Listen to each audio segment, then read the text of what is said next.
Victoria 3. The economic simulator of the eponymous century, Victoria 3 is another Paradox game, the kings of grand strategy. I've played almost 200 hours now of this game, so, I'm almost through the tutorial, I guess. It's a divisive game, with some people loving it and others hating it. But no piece of critique comes from nowhere. It's important to figure out where this stuff comes from, and whether or not that can be justified in the game. I'm going to come at Victoria 3 with a similar mindset as what I had for the CK3 critique. We're going to talk about intentionality in design and outline the issues I find to be most impactful so I can discuss how to improve them. For me, it's always important that these sorts of videos come across as constructive more so than critical, although I do have some critical takes on Vic 3. It's also extremely important to preserve developer intentions for these sorts of videos. It's important to not overwrite the game with what I believe would be a good game, but rather to help construct the best piece of work that developers could make given what they're trying to do.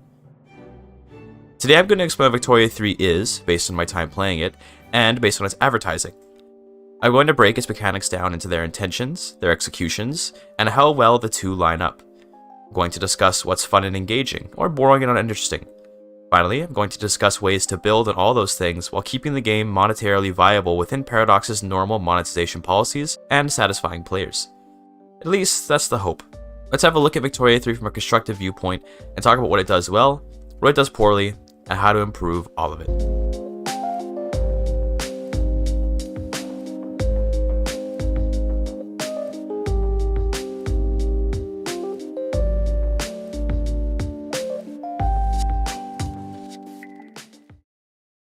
The first part of a good critique is figuring out what we even are critiquing. With that in mind, let's talk about what exactly Victoria 3 was designed to be and how it uses its mechanics to accomplish its intended gameplay.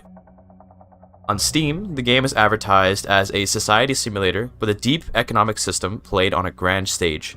That gives us, at a glance, three big mechanics to consider. We can assume this is the desired gameplay because, well, it's what's advertised. Victoria 3 ends up filling the niche of economic imperialist grand strategy game, with a focus on diplomacy and market influence over the normal focus of war in such games. Much to the division of the community, Victoria 3 does not really make a big deal out of war. War is more like your traditional game of chicken, with war being the consequence of making threats that your opponent calls you out on. See, I love that idea of the bluffing game and the diplomatic eggshell walking that could come from this system. But everyone who's played Vic 3 knows that, well, diplomacy is lacking. With that in mind, Victoria 3 is, more than anything, a straightforward economic simulator. A society simulator even. In many strategy or grand strategy games especially, the economy exists as an engine for the state to exert its power. The people are more or less pawns in the grand designs of their rulers, which is pretty accurate for most of history. The Victorian period, however, is when the popular understanding of the state starts to reverse those roles, much to the chagrin of the powerful elite of the time. When the state exists for the people, what does that mean for the game?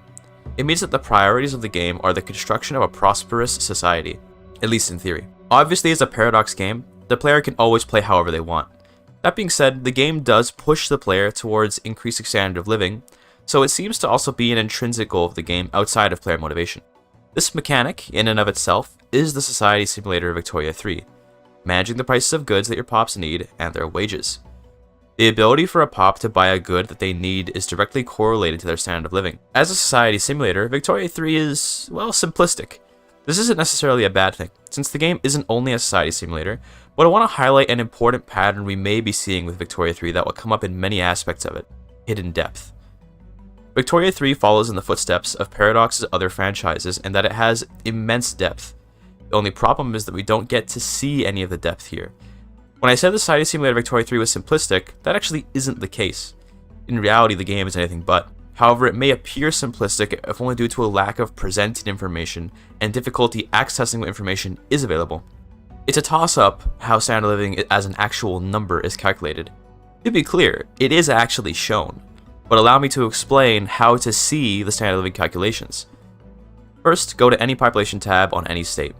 Second, click on the pop that you want to examine. How about a Swedish Protestant laborer?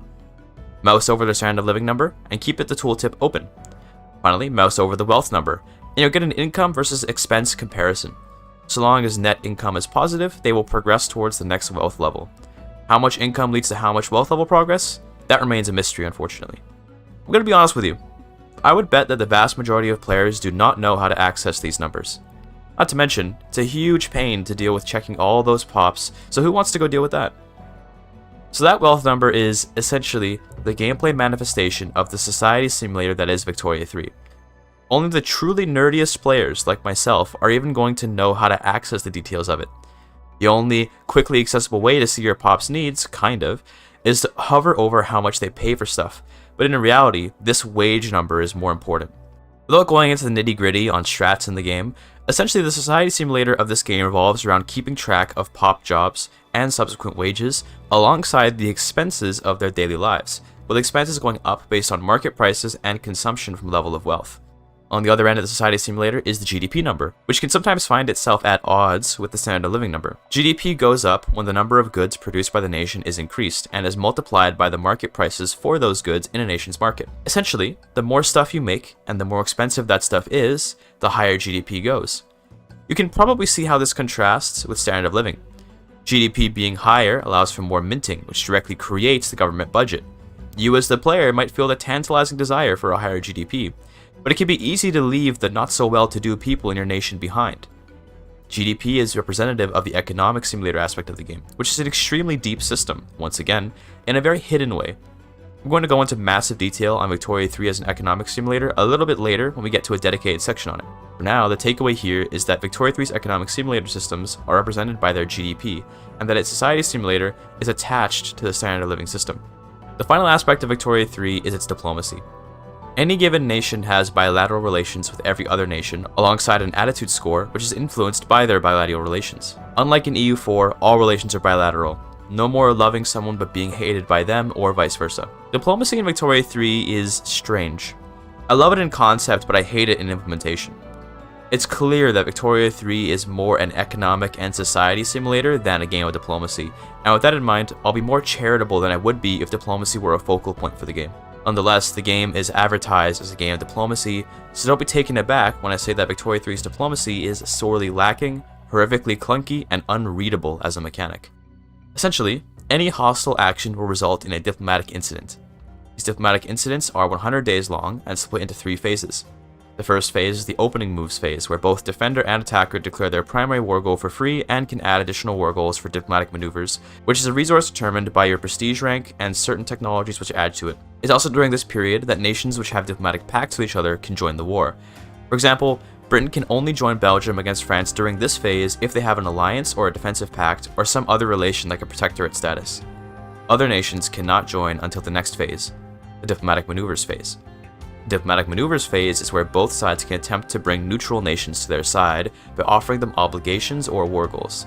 As well, any neutral nation can simply join a side for free if they find it in their interest that one side win over the other. Nations can also add war goals during this period, similar to the first period. Once the diplomatic maneuvers phase is done, the countdown to war begins. In this phase, war goals can't be added and neutral parties can't take sides. Critically though, partisan nations can still leave their side to become neutral in this phase. Once the countdown to war ends, war breaks out unless either side chooses to back down. If a nation backs down, which they can do at any point in the diplomatic incident, then the primary war goal of the opponent is put forward without any war and the incident ends. War is a mostly automated system, which I actually don't have a problem with. I do want more transparency in mechanics for individual battles, and I want more transparency about how battles are won or lost, since at the moment it often feels completely random. So what's the problem? This seems like an interesting system, right? Here's my problem. The advertised aspect of diplomacy, employing threats, military prowess, and bluffs to persuade enemies to back down in conflicts. I love that concept, but in the game, it's garbage, absolute garbage. When you start a diplomatic incident, the confidence of any given nation ranges from fearful to cocky. Confidence is an extremely unpredictable mechanic, with some nations backing down while they're only worried, and others not backing down and fearful. This should, in theory, be based on whether they're being annexed or not, and whether or not the nation values the primary war goal heavily. The only problem is I have no way to know what the value of that war goal is to my opponent. If I want to bluff my opponent and declare a diplomatic incident in the hopes that they'll give in, it's a complete toss-up. There have been times where I've seen an opponent back down to being fully annexed or puppeted, and times where a fearful nation won't give up one state despite its relatively small GDP share. The other big problem is sometimes I want to take a big chunk out of an enemy. The classic example is playing as America and wanting to eat the west coast off of Mexico. There are sometimes 8 states there that Mexico owns, which America will have a claim to. These are California, Nevada, Arizona, New Mexico, Colorado, Oklahoma, Utah, and Texas. In theory, every time America declares diplomatic incident for one of these states, they can add the others in as additional war goals and take all 8 within 2 incidents optimistically. What if, though, Mexico chooses to back down every single incident? That would mean it would take 8 incidents to get those 8 states. In that situation, with 5-year truces between each incident, America would need 40 years to get all of its claimed states. That's 2/5 of the game. That is absolutely ridiculous. My quick fix for that issue has always been to allow an aggressor in a diplomatic incident to force a war through at the cost of extra infamy. Sometimes you're not bluffing. Sometimes it is time for war, but there's currently no way to not be a bluffer. America wants those 8 states, but in the current game state, America can only threaten to go to war and hope Mexico will call the threat and let war happen. Why not allow aggressors to not be happy with one goal? I would be fine with this system if it were possible to force a defender to give in more than just one war goal when backing down, or a system where an aggressor can force through a war even in the face of a backing down opponent. Beyond diplomatic incidences, diplomacy in Victoria 3 is relatively simple. There are alliances, which your partners will always leave whenever you declare war. There are subjects, there are trade agreements, and customs agreements. Customs agreements are pretty cool actually. When a nation brings another nation into its customs union, they become one market but stay 2 individual nations. This gives each of them free access to each other's resources, which is different from a trade agreement, which simply removes all tariffs and reduces bureaucracy costs for trade routes. Customs agreements are a way to conquer someone in a way that they might find amicable. Since Victoria 3 is more of an economic simulator than a war game, having access to someone's market can sometimes be completely satisfactory. One day, it could be cool to give differing levels of market access to a customs member based on some kind of agreement. Something like 2% of the national budget goes to the overlord in return for 50% market access, and these terms could be negotiated between nations. Imagine something like an ambitious Japan paying 70% of its budget to Britain in return for 100% access to their market. They could use British munitions to create a modern army and invade China or something. The potential is really good with a little tweaking, but even in its current state, I'm okay with customs union agreements. For a game which is supposed to be 1/3 diplomacy, Victoria 3 feels pretty empty if I'm being honest. The 3/3 of the game are not quite thirds. It often feels more like its economic simulator is a solid 50 to 60% of the game, while the society simulator is about 30% of it, with the remainder being diplomacy. Perhaps that's by design, but if that were the case, I'd ask that the other mechanics not be advertised as much as the economic simulator. Regardless, that's something of an overview of Victoria 3. If you didn't come in here with an idea of what the game is, you should now have at least a grasp on what the game is. I'd like to dive into each third of the game and discuss in much heavier detail now the way each of them works and what sorts of flaws I can find, as well as some potential solutions. Let's start with the economic systems, since those are pretty front and center.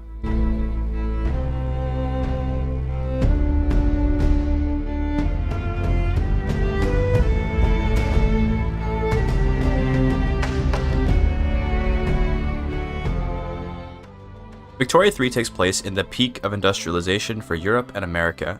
For many of the smaller European nations, the availability of raw resources ready for manufacture is simply too low for the demand of manufactured goods in both local and international markets.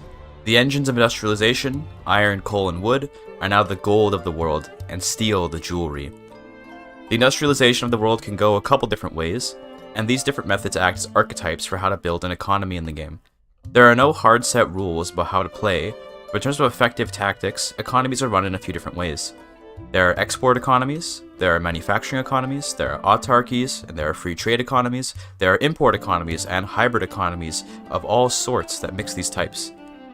How this is reflected in gameplay, however, is through the competition between balance, GDP, and standard of living. In the economy, there's a powerful form of competition between the government budget, which wants to charge tariffs and tax everything, the GDP, which wants cheap manufacturing goods and low taxes to facilitate economic growth, and the standard of living, which wants high wages and cheap goods for public purchase. It's up to you as the player to balance these things depending on your goals and your access to raw resources.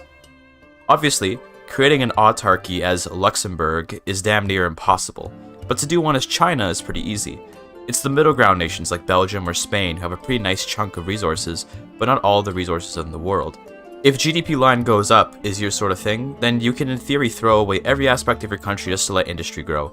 You'll get a huge GDP, but without an army, other nations might bully you. In all scenarios, the government does need some budget so that it can protect the industrialists from foreign threats, so you can never quite completely ignore the balance. If you're more interested in standard of living and creating a genuinely prosperous society, then the priority is to create jobs for citizens that are highly paying and keeping commodities cheap in the market. And finally, if you're looking for lots of money to spend on a big army and on government programs, then lots of taxes and tariffs will be your thing. This give and take is actually an extremely pertinent argument in today's economic debates, with your libertarians, socialists, social democrats, capitalists, neoliberals, whatever you want to say, holding up each of these sorts of things as an ethos for economic beliefs. For example, a libertarian kind of represents that GDP line go up mentality, and a socialist would represent something more of that standard of living line and balanced line going up. Social democrats are something in the middle between all of this, and then your neoliberals are leaning towards the GDP and maybe a little bit less on other things. It's very complicated, so I won't go into too much detail.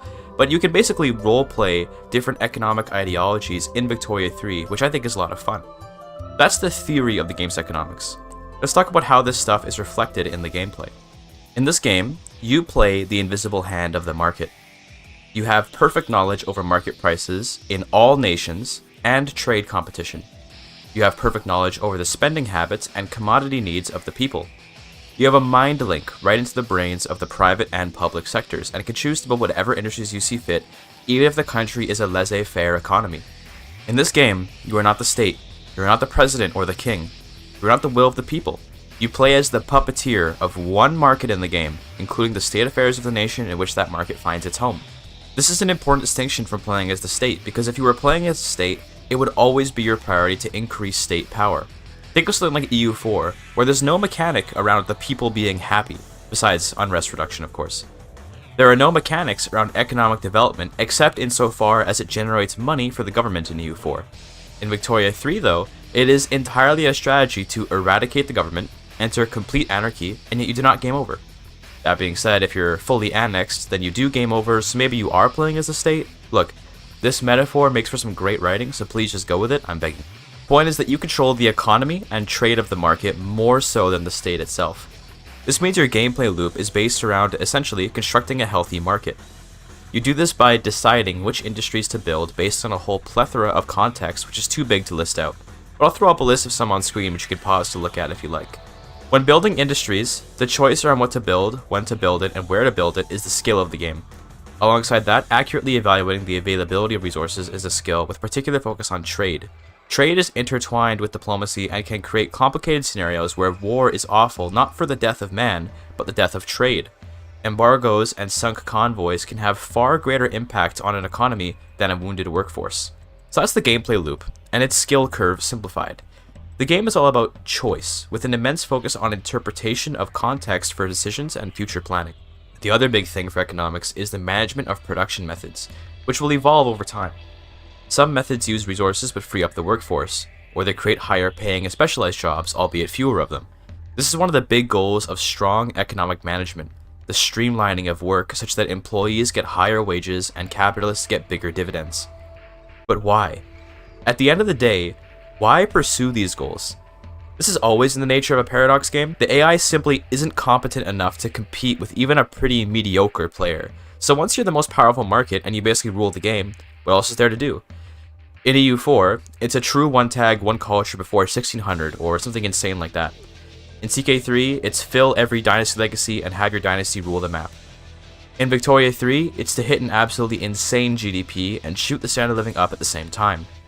This can be accomplished through smart economics. You cannot conquer your way to an efficient economy. You cannot conquer your way to a reliable supply chain. You cannot conquer your way to a higher standard of living. These goals, I've got to say, are really fun. There's nothing more satisfying than seeing lines go up. I'm not kidding. There's an immense glee I get from queuing up 300 industries and watching them get built, and then seeing my market reflected through the morphing prices, increasing GDP, and hopefully rising standard of living.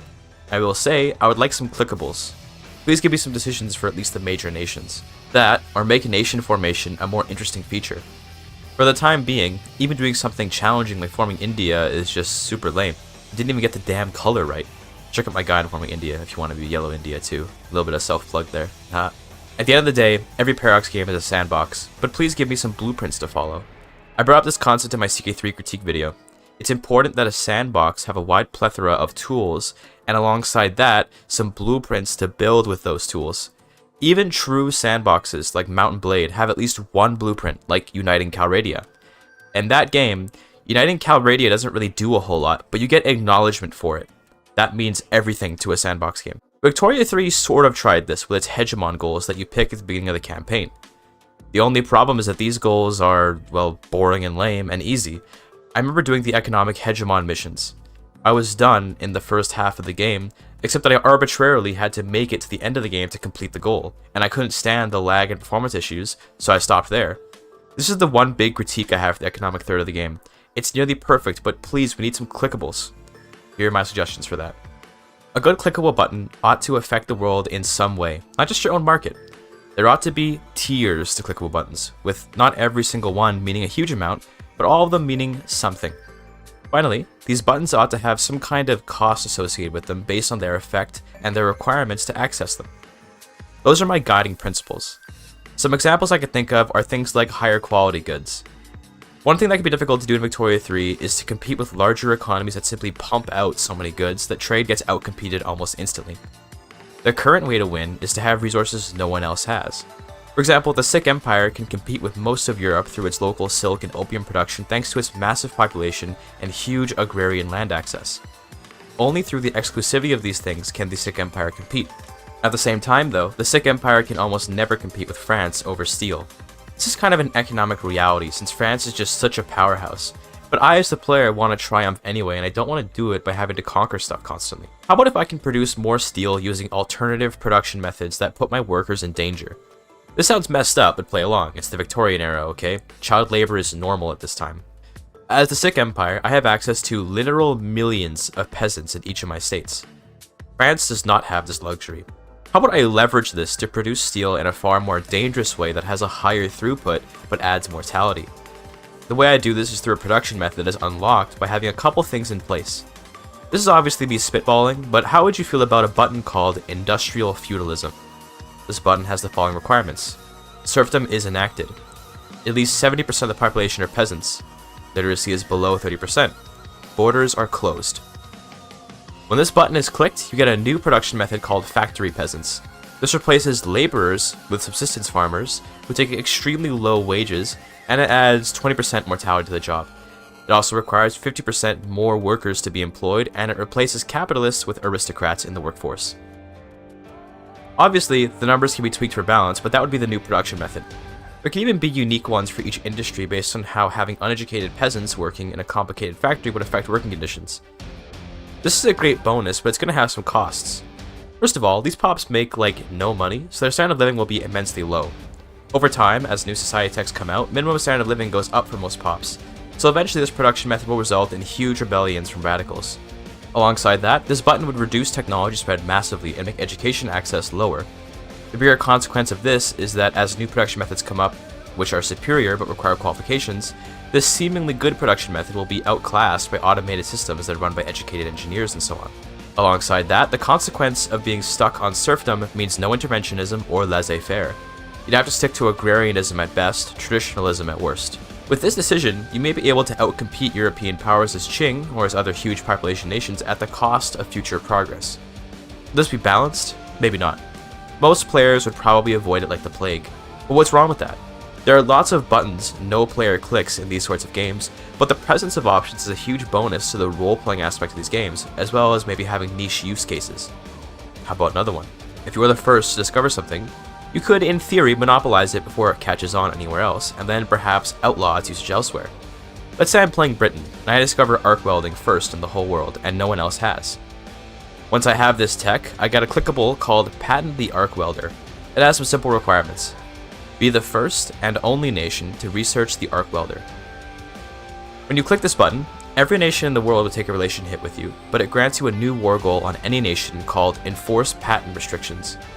This war goal allows you to outlaw the usage of a particular production method, in this case any method coming from the arc welder research. This ban lasts until either the patent holder chooses to rescind it, or the defeated nation wins a war with any war goal against the holder. It also grants diplomatic action to give access to a patent. By doing this, you lose access to the aforementioned war goal and gain relations with that particular nation. It also gives a big amount of infamy to click this button. I'm talking like 50 to 70 infamy or something. It has to be big simply because this could be extremely powerful, and it can be counterbalanced by the fact that spending infamy on patents prevents you from using it on land conquest. Being a patent holder puts a huge target on your back militarily, but with a powerful enough economy, it may be the case that just an embargo is enough to keep your enemies at bay. If you're the only art-building nation out there, and you have a huge monopoly on steel, you could, in theory, put in a barrier to entry via this patent, and make war against you untenable, since you also provide the world with steel. This is macroeconomics 101, by the way. Monopolies always attempts to create barriers to entry, and this would be the way to do it. Again, like I always say, this would need tweaking for balance, and I trust that Paradox will get it right eventually. Sometimes new mechanics come out pretty broken from Paradox, but give it a few patches and they'll get it right. I think this would be a great button to be able to click if you're a world hegemon and you've got immense technological power, and you want to show off that power in ways other than war. You can flex your economic power by being a world monopolist, and you can use war to enforce that monopoly. Kind of a dystopia, but that's the fun, isn't it? This also creates a great goal to reach as a powerful market.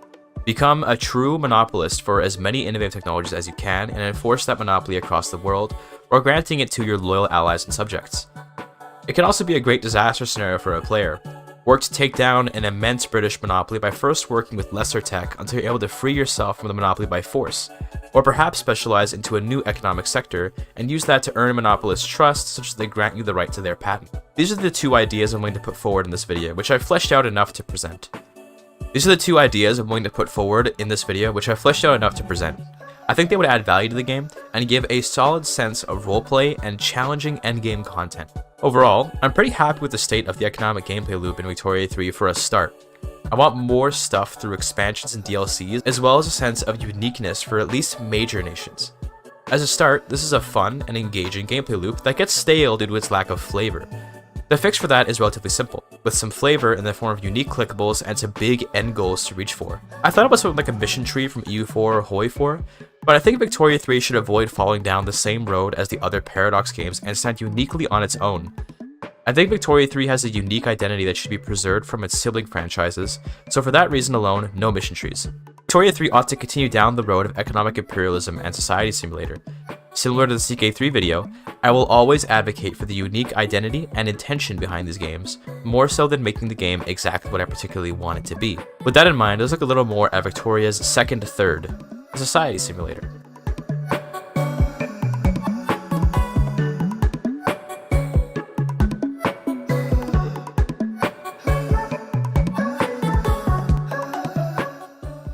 The Pops in Victoria 3 live in a society. Their lives and the quality of them are based entirely on their wages and the availability of their desired goods on the market. If goods are cheap and wages are high, people live well, with the inverse also being true. Beyond that, Pops migrate to and from states based on the migration laws of the nations in charge of those states, and Pops can convert or assimilate depending on the schooling policies and decrees set by the nation ruling their state. Pops can be discriminated against for their religion and culture based on the laws of their nation. I really like the heritage and language traits that each culture has as a way of delineating discrimination. It makes a lot of sense and allows for lots of roleplay.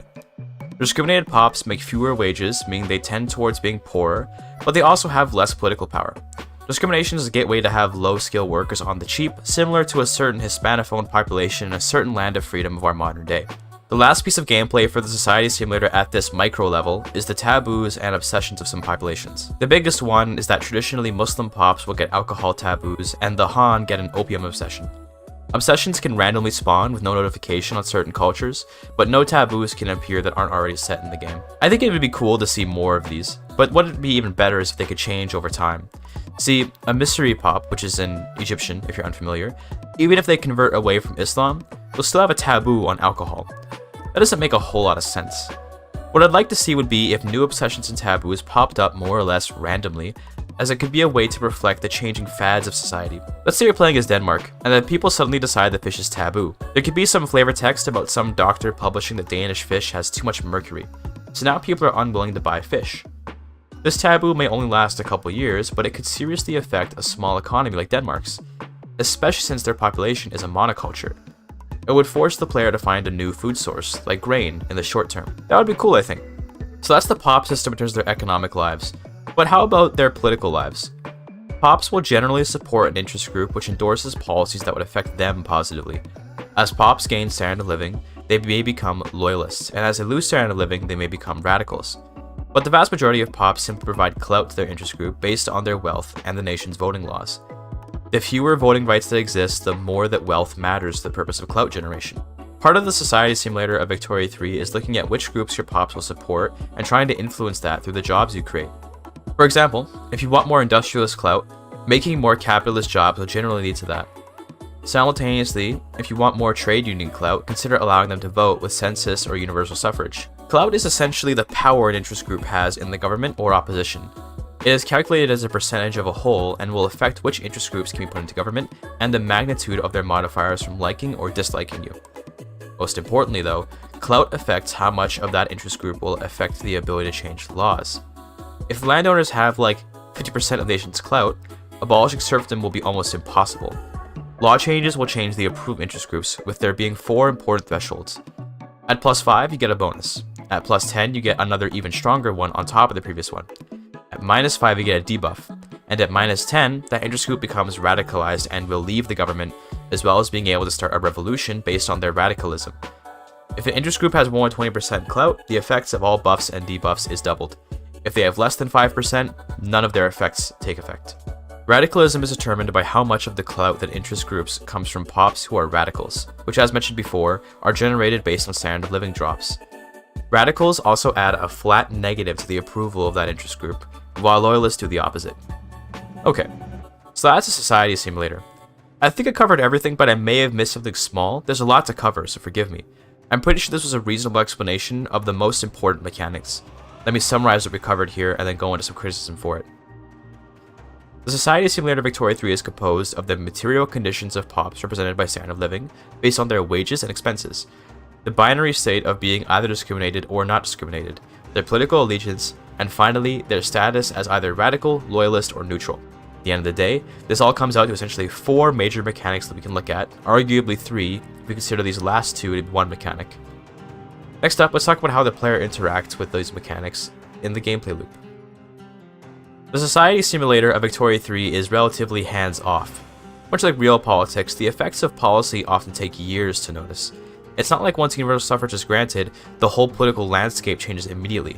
Rather, it takes years for clout levels to adjust to reflect the new voting rights.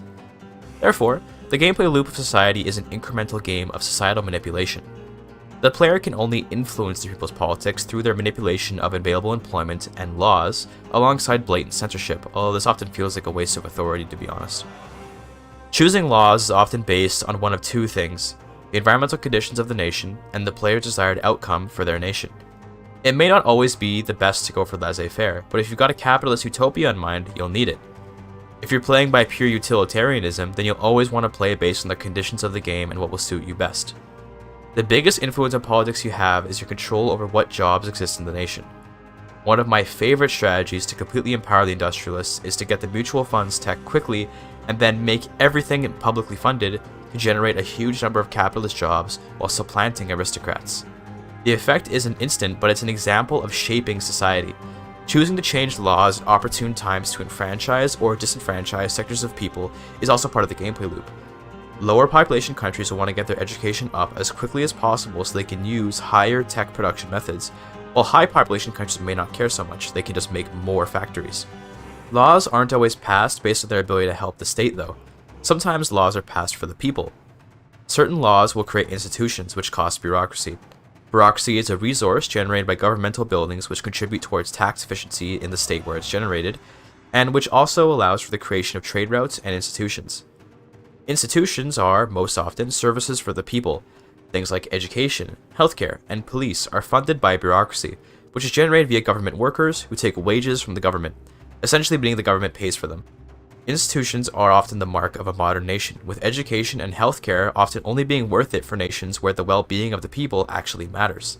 In a way, this isn't actually a gameplay loop, but instead a gameplay progression. The more complicated the institutions a nation has, the more modern it could be considered, arguably.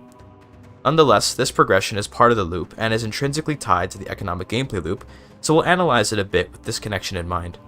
I think the current loop of society is okay as is, but it feels sidelined to other features. Perhaps reasonably so. If I were to develop the society mechanics a bit more though, I'd want some sense of what the everyday life of my pops looks like. See, it takes a lot of imagination to get a sense of what's actually going on down in the cities I'm building up. This is more of an aesthetic change than anything that I have in mind, but it can have mechanics tied to it too. I'd like to see something like an itinerary that displays to me how my pops' expenses come up. For example, pops will consume transportation. Could I get a menu for each pop group that shows their consumption of that good and what it's for? Something like, Swedish Protestant laborers in Stockholm use the railroads to get to work and to visit family.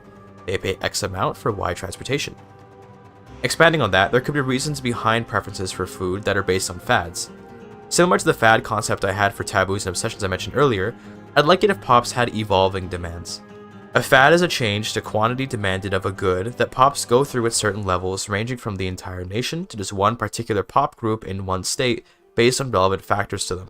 An example I could think of quickly would be the quantity of food demanded going up around Christmas for any Christian pop, particularly for expensive foods like meat and groceries. This way, the market can reflect the very real consequences of the people living in it.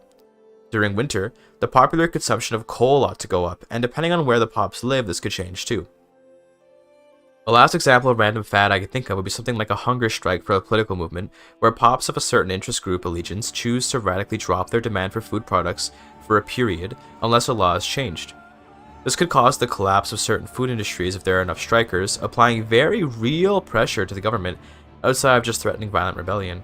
There are all kinds of possibilities for something like this, which wouldn't be too tough to implement, and which provide a ton of flavor for nations with lots of immigrants. In nations that have discriminated populations, there could be a genuine market effect from that population besides them taking fewer wages due to their discrimination. Implementing a UI for it would be simple. In the tooltips for the heritage and religions, add in a celebrated holidays section for stuff like Christmas, Ramadan, Diwali, Chinese New Year, and so on. This would also be a great opportunity for monetization for Paradox, since flavor packs for regions could have these little holidays added in for money.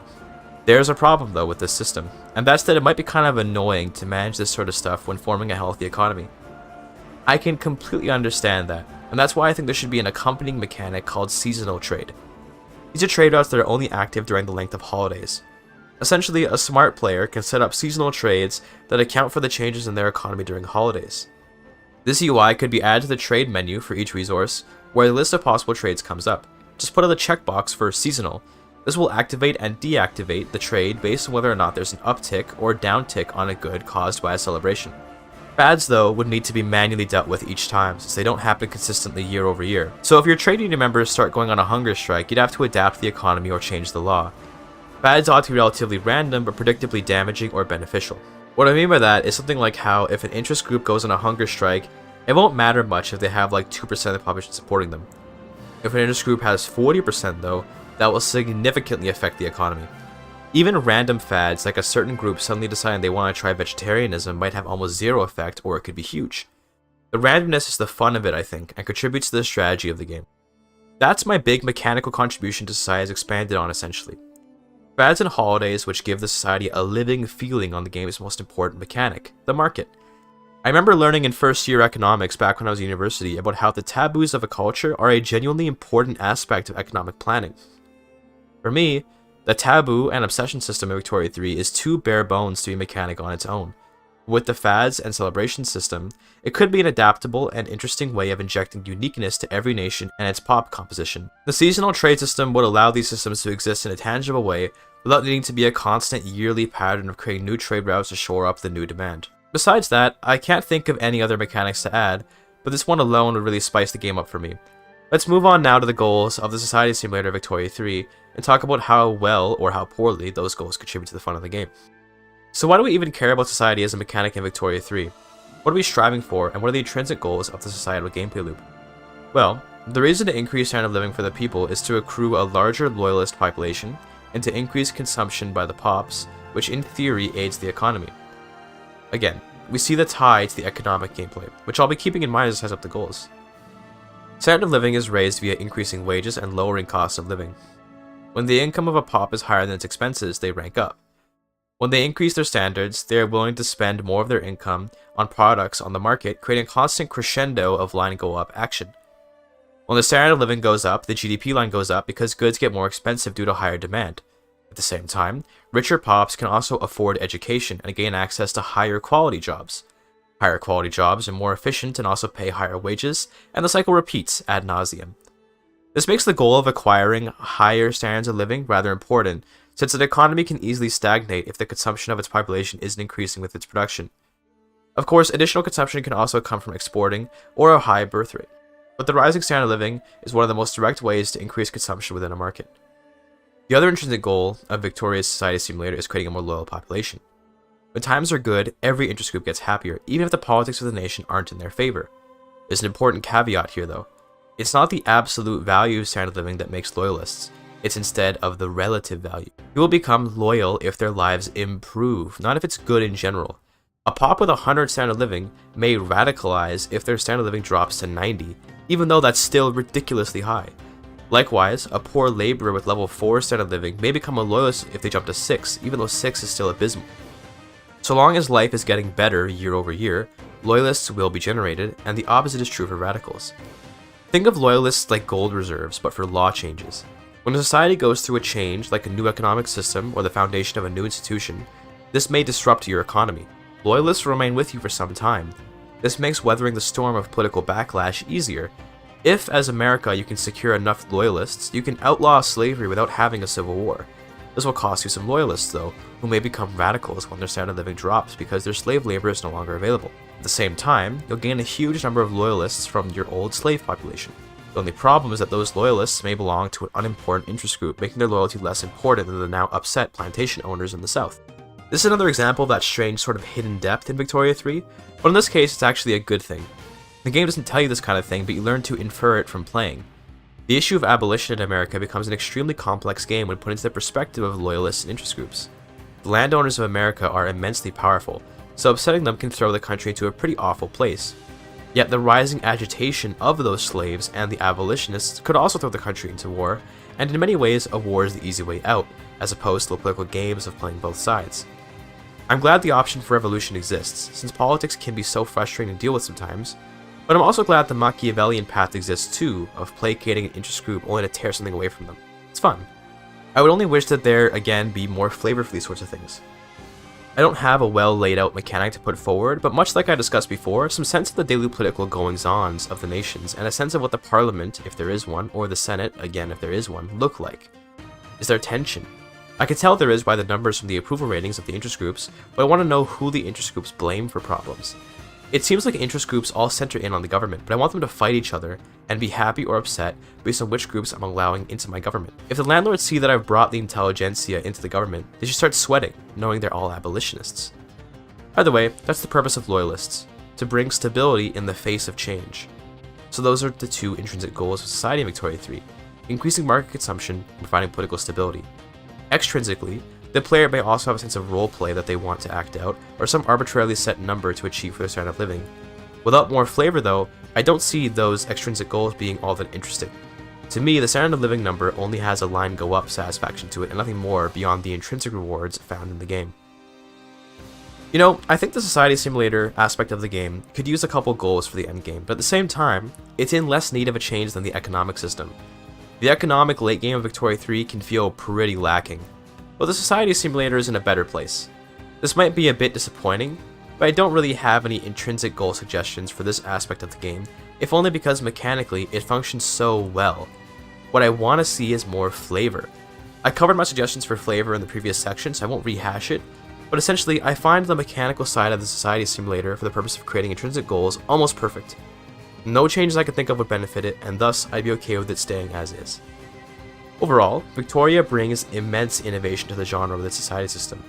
In a similar vein to its connected economic system, the game is simply one of a kind. The depth of standard of living and its contribution to every aspect of the game. I didn't even go into migration in this section because I found that I simply didn't have much to say about it, but it's yet another thing that complexifies the game. I think as a mechanical system, Victoria 3 Society Simulator is great, but from a flavor perspective, it feels lacking. This is why I propose adding a flavor text about how consumed goods are used and making the waves of random change that are so often ripple through society feel more tangible through the aforementioned fads and celebrations mechanics. All of these things play into the game's already strong economic mechanics and contribute well to the identity of Victoria 3 as an economic and societal grand strategy game. The focus on the people in Victoria 3 is how it sets itself aside from its grand strategy brethren like Europa Universalis and Crusader Kings. The only problem I can see with this focus on its unique identity is it's somewhat lost the forest for the trees with respect to its progenitor genre, grand strategy.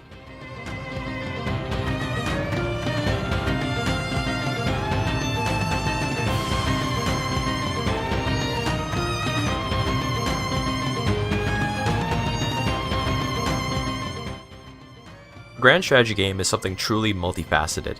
A grand strategy game deals with issues of diplomacy, war, trade, economics, but above all, it deals with the pragmatic realities of interactions between adversarial states. States whose relationships shift with the precipitation of conflict and profit. Very rarely do any two nations stay friends or enemies for extended periods of time so long as there's an equally powerful third party to worry about. Nowhere else is this more true than Victorian Europe. The term great power politics gets thrown around every once in a while in today's world, but in the Victorian century, the great powers really did go to war with each other in an attempt to control the balance of great powers. So that's a really rosy way to introduce the grand strategy section of the game, but the funny part is that Victoria 3 fails in so many ways to capture the greatness of great power politics, and at times it even falls short of capturing the grand stage of grand strategy. I'm going to lay out the mechanics of the final third of Victoria's gameplay and go over what I perceive to be terminal flaws in its implementation, alongside many of the suggestions I have for the game. To be honest with you though, my suggestions may end up being outright overhauls, given how many problems I have with the current implementation of the grand strategy systems in the game. Nations interact with each other primarily through trade in Victoria 3. The choice of who to trade with can dramatically affect diplomacy and often is the first point of interaction between nations. Nations develop friendly or hostile relations based usually on competition over resources. To aimlessly conquer in Victoria 3 is mostly pointless, although still doable. As France, it is less in your interest to conquer Britain so much as to simply outcompete them on the market. That being said, a great way to destroy the competition is, well, to destroy them. The only problem with destroying your enemies is that war is expensive, both monetarily and diplomatically. When entering wars via diplomatic incidents, infamy is generated through war goals. Infamy makes every nation with an interest in the relevant region upset, making them trade less and potentially cutting off all trade entirely with embargoes.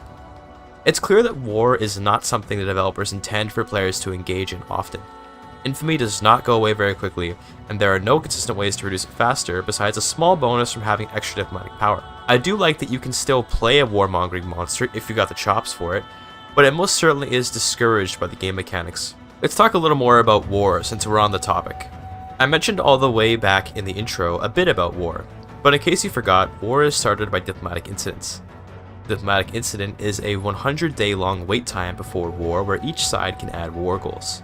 War goals add infamy to the nation declaring it, but also let the nation get more out of the war. The perhaps larger contribution of a war goal, though, is increasing the severity of a war, which could potentially get an opponent to back down. If you want to puff up your chest and threaten someone to submission, try adding a ton of war goals in the hopes that they'll back down. Victoria is often trying to encourage this bluffing style of war, but in my opinion it does this poorly. Very poorly. The reason it's poorly done is because there's very little the player can do to keep conflicts isolated to single targets, as well as it being difficult to evaluate when a nation is able to be intimidated. This is an example of Victoria's hidden depth working against the player. There do exist levels of confidence and ways to sway nations to and away from either side of the war, yet the details behind both mechanics are almost impossible to account for. When I declare war, I might be banking on the aid of another great power, but before I declare, I have no idea if they'll join or not. Sometimes a nation will accept a sway offering, other times they won't. My ability to know who wants what is severely hampered because it's not ever made clear when a particular nation would be willing to go to war with another. It may be that Prussia is belligerent towards France, but does that mean they'll join me as Britain against them? Not necessarily. Would it mean they'll do it if I offer them Alsace-Lorraine? Not necessarily. This is the problem. I can't reliably declare wars while expecting help from others unless we're allies. Even then, it's quite common that when declaring a war, an ally will simply leave the war immediately because they have no interest in the conflict. This has happened to me many times, and it is immensely frustrating because I don't know why it's happening. This lack of transparency can create the illusion of depth, but ultimately I would wager that Victoria 3 is simply lacking in its diplomacy department for this reason alone. Beyond war, diplomacy more or less continues to exist as a way to facilitate trade. Trade treaties, customs unions, and embargoes are all diplomacy actions which are centered on economics. There are also a couple different subject types. There are 7, but in reality only 4, since 3 of them are just slight variations of the others. There are puppets, dominions, protectorates, and customs unions. A puppet pays a heavy tax to their overlord and has no diplomatic autonomy. They can only choose their internal politics. They also must join all wars their overlord declares. A dominion pays less tax and can do diplomatic actions as well as being able to choose to not help the overlord in wars. A protectorate is completely autonomous from their overlord, who simply provides them protection in defensive wars. Keep in mind that in all subject relations, the subject joins the overlord's customs union, so that's the advantage of a protectorate. Finally, a customs union subject has nothing special going for it except that they join their overlord's market. The subjects in this game are crap for one simple reason. I, as the overlord, cannot build in my puppet or dominion territory. This makes getting puppets in almost all cases completely pointless, since it would be better to simply conquer the territory myself. The big reason to puppet someone is to avoid the headache of managing their land. It's a form of delegation in a way. In theory though, it is always better to conquer land and micromanage it, with the subject alternative only being superior if you're lazy. I completely understand not being able to build in protectorates or even dominions maybe, but puppets? Come on. The history of Egypt in real life was based on English and French people building stuff there and thus owning the country essentially. That was the whole point of a puppet back in the Victorian times. Controlling resources is the name of the game, and if I can't control my puppet's resources, why am I making them a puppet? Well, regardless, that's pretty much all of diplomacy. The last interaction worth mentioning is expelling diplomats, which generates a little bit of infamy to immediately damage relations, unlike normal where you have to wait to decrease relations. That's all of the diplomacy in the game. There are no conflicts over colonies, nor any interesting pacts because they're mostly broken. Allegiances tend to break the moment war breaks out, and defensive pacts sometimes work, although again, your ally will often abandon you. To be fair, why would they stay? An ally can't add any war goals for themselves, so as a player, I'd abandon my ally too when I have nothing to gain. Once you're in a war, it's a relatively uninteresting war system, but I'm actually okay with this. People often rag on Victoria 3 for having a simplistic war system, but to me, war isn't one of the goals of the game. War is sort of a consequence of poor diplomacy, more so than a fun part of the game. War in this game is like Hearts of Iron, but without any of the depth or micro ability. You put generals on fronts that have units, and those units bash heads until one of them wins. As they win, they advance the front line, and occupying land that's required for your war goals will allow you to start draining your enemy's war support. When war support hits negative 100, you lose. And if your opponents hit negative 100, you win. Simple. There's exactly one innovation in the war system of Victoria 3 that I desperately want ported over to just about every grand strategy game out there. You can broker a peace where both sides give something up. This means, for the first time in Paradox history, we can compromise with our enemies and trade territory as a peace deal. To me, this is a genius move, and if Victoria 3's war system was more robust, it might matter more for the game at hand. I'm not going to talk more about war in Victoria 3, if only because the developers have sidelined it, for better or worse, and therefore I will too, for better or worse. I want to talk about the gameplay loop of diplomacy now, which will likely be a short section due to the relatively small part that this aspect plays in Victoria 3. When playing Victoria 3, diplomacy is sort of like an ever-present yet invisible monster lurking. It's like a game of phasmophobia. You know it's there, and every once in a while it'll interact with you until it suddenly decides you're dead. You can use tools in the game to detect the presence of diplomacy, although the details about it are mostly obscured from view except through some impressive deduction skills. This is what the gameplay loop of Victoria's diplomacy is, figuring out what diplomacy is. It's often so unclear what's going on between nations that your job is to guess whether or not a nation will want to join a war against you. The game provides this sort of hint, like evidence of a ghost's existence, that will help you identify it. Even when a nation is likely to join against you though, they still might not, meaning diplomacy is almost always a gamble. I've already ranted enough about that though. Essentially, the loop is keeping relations high with nations you don't want to fight, and harming relations with nations you do want to fight.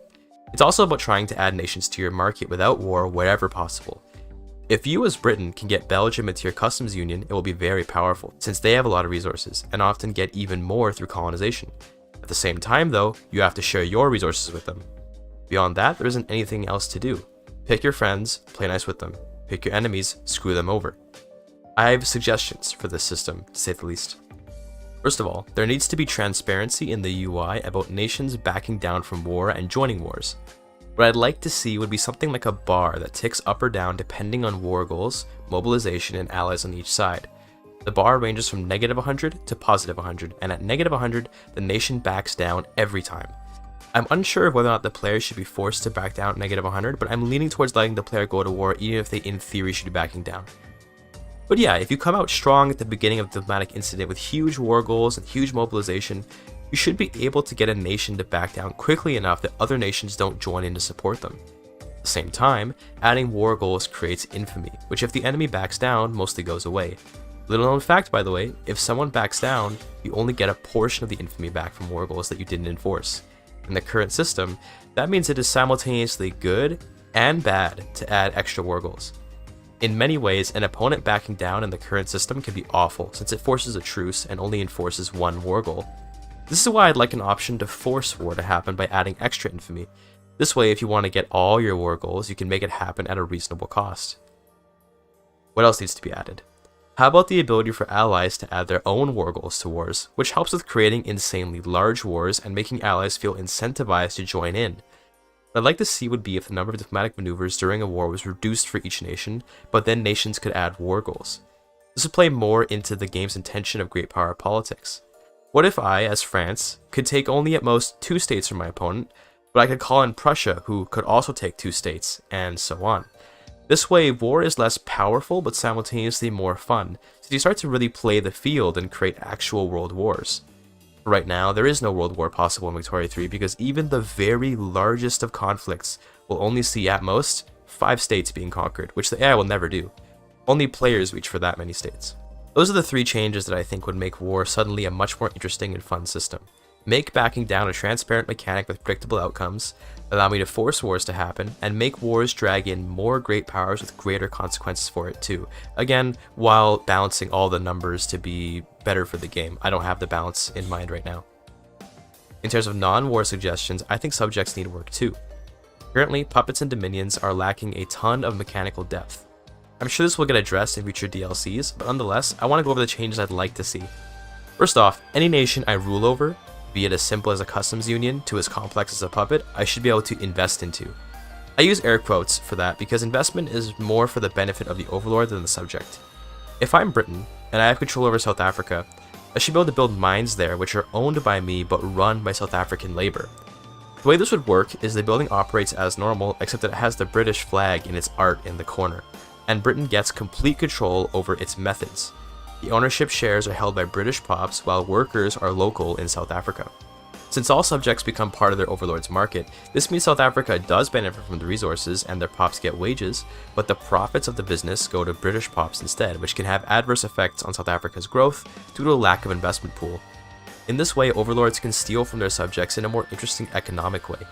I think the percentage of buildings that can be owned by the overlord should be determined by the kind of subject it is. Only half of all buildings in a puppet can be owned by the overlord, maybe a quarter in dominions, maybe a tenth in protectorates, and a 5% in customs unions. This way, the level of autonomy your subjects have matters and could be beneficial in some ways for a nation. If you don't have the funds to build up your own economy, you could become a subject and let your overlord build things for you at the cost of your autonomy. This would obviously be a bad idea in most cases, but there could be strategies around it given another mechanic I'm adding on top of this. When breaking free via independence, nations should get a couple choices about overlord buildings.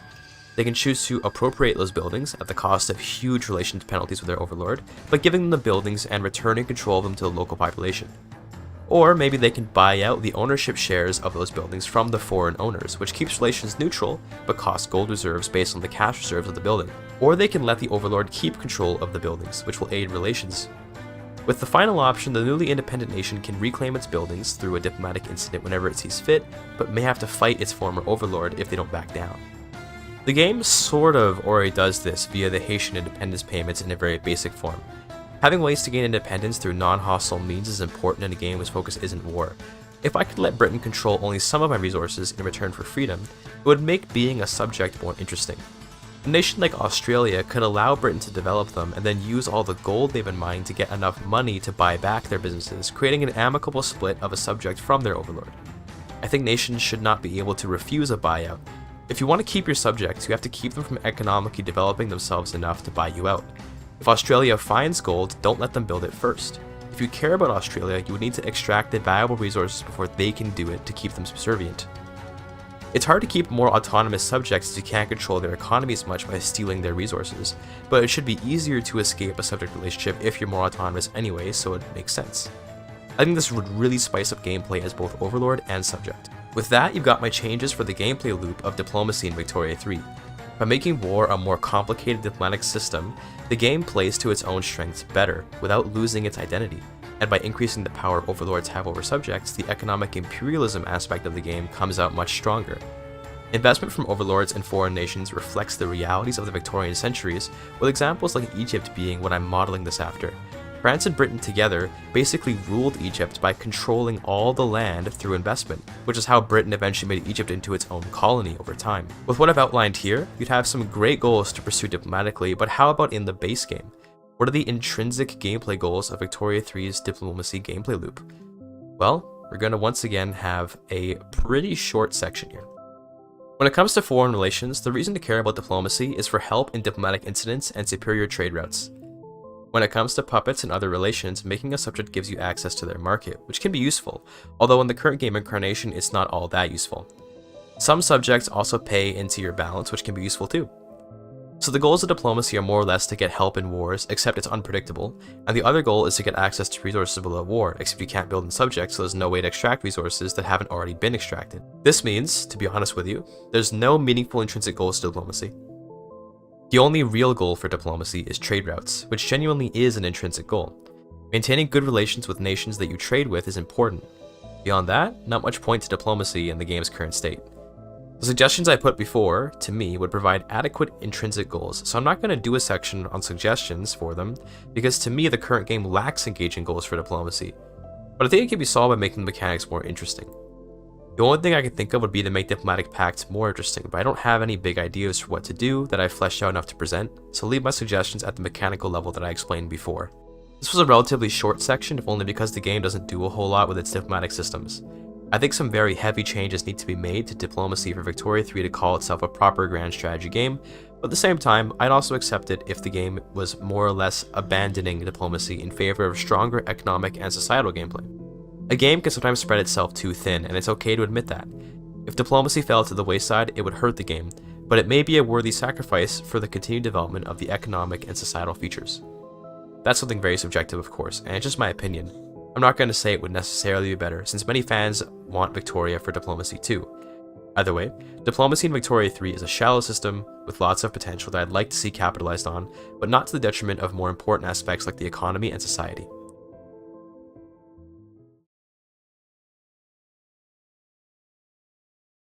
Hey, so this is where the video was going to conclude previously, but in the time that it's taken me to make this video, a new patch has come out for Victoria 3. I'm going to quickly discuss what this update adds to the game, and if, in my opinion, those changes look good for the future of the game. First off, UI changes. Wonderful. The UI needs fixing, and although this update hasn't completely remedied the issue, it's a step in the right direction. Along with that came a rework of the legitimacy system, which I didn't really discuss due to its relative irrelevance before this patch. Now, having high legitimacy is actually a huge boon to a nation because it generates loyalists and makes passing laws only take a few months at a time. We also changed how legitimacy is calculated, which I haven't completely deciphered yet, but so far it's felt better, if that makes sense. Besides that, most of the changes were bug fixes, which are of course always good. There was also a rebalancing of battles with regards to morale, but war in this game simply isn't a focus, so I don't really care. I do care for the UI fixes to the battle UI, which now shows manpower. Thanks for that, Paradox. That's my quick addendum for the new update. Not much to say, but it is a good step in the right direction towards getting the game to have a stronger base. It does not really add much to the game's content, which is more what this video is about, hence this section is short. Back to the regularly scripted conclusion of the video.